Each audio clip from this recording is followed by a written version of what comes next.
Hello and thank you for clicking on this video.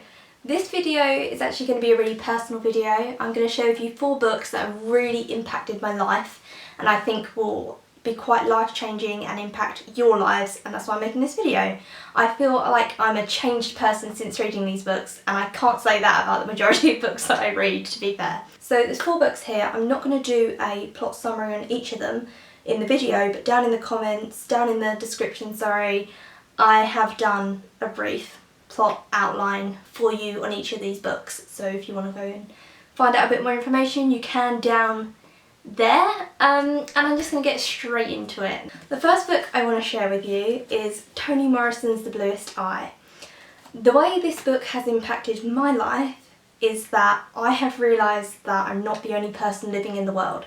Now, hear me out for a second, because that sounds like a very naive statement, but it is something that I truly think we all feel at some point, and if you don't feel it, then you must be an exceptional human being. But in this book, there's a character within it, and Toni Morrison has said herself that she thinks this book is a failure, because after people read it, they just feel sorry for this character and that's it. But really what she wants you to do, and if you read the foreword, then you'll know more and you'll read it with this in mind. But what she wants you to do is she wants you to read this book and see how you fit in it. So you don't fit in this book as the victim, the majority of people won't, we're the bystanders. And we often within life will look at someone and say, oh, that's terrible, that's awful that this has happened to them or they're living that way, and we'll carry on with our lives.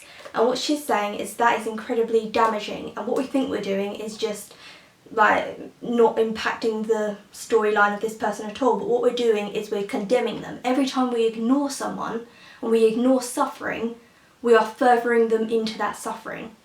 So I have actually a story to tell about this book. When I worked in town, I used to get to the shop about 8 o'clock in the morning, and there was this woman, and she was about 60, and she used to have herself wrapped up in a duvet, sleeping on the floor. She was homeless. And the time that I was working there, it was winter in England, so it was freezing cold, wet, and her duvet used to be soaked through, so she must have been soaking wet. And the first time I went into town to go to work, I looked at her and I remember feeling shocked and thinking, should I help her? Like, is she okay? What's happened? And the more I went to work and the more I saw her, the more I came desensitized to her.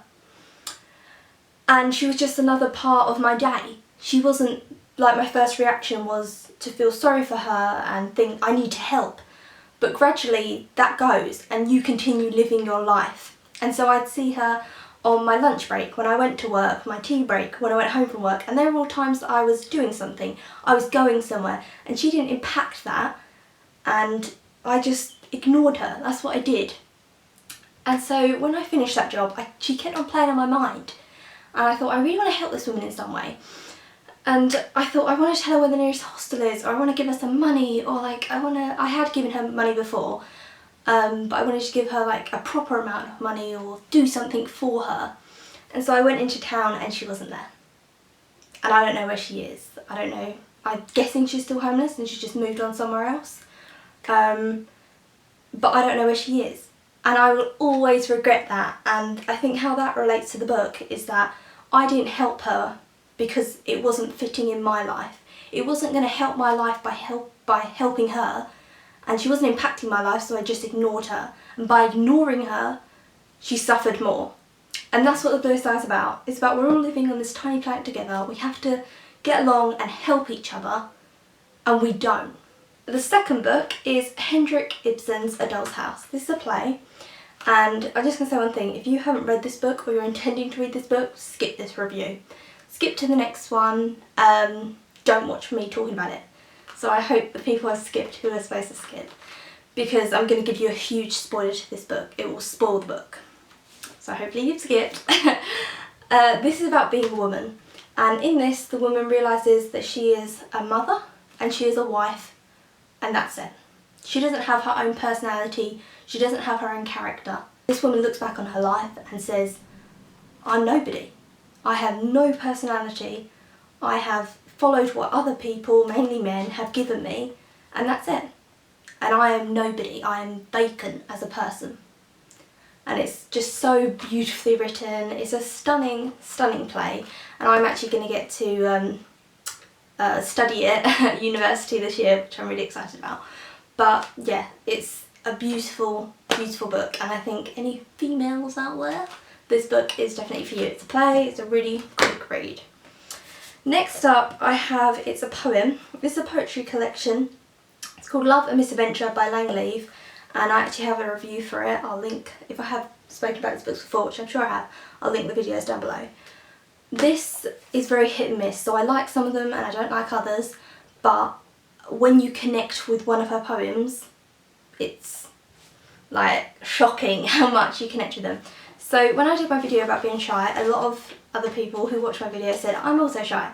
So this is a poem for us. It's called Wallflower. Shrinking in a corner, pressed into the wall. Do they know I'm present? Am I here at all? Is there a written rule book that tells you how to be? All the right things to talk about, what everyone has but me? Solely I am withering, a flower deprived of sun, longing to belong to somewhere or someone.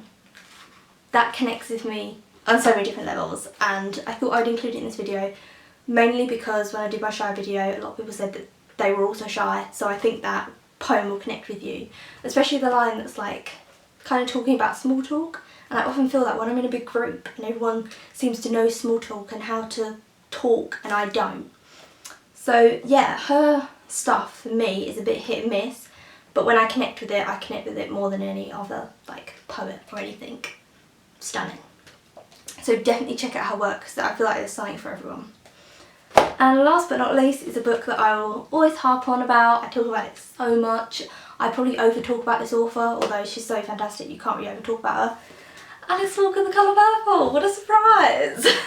This book just made me realise kind of so many different things. It made me realise that sometimes things aren't what you see from the outside.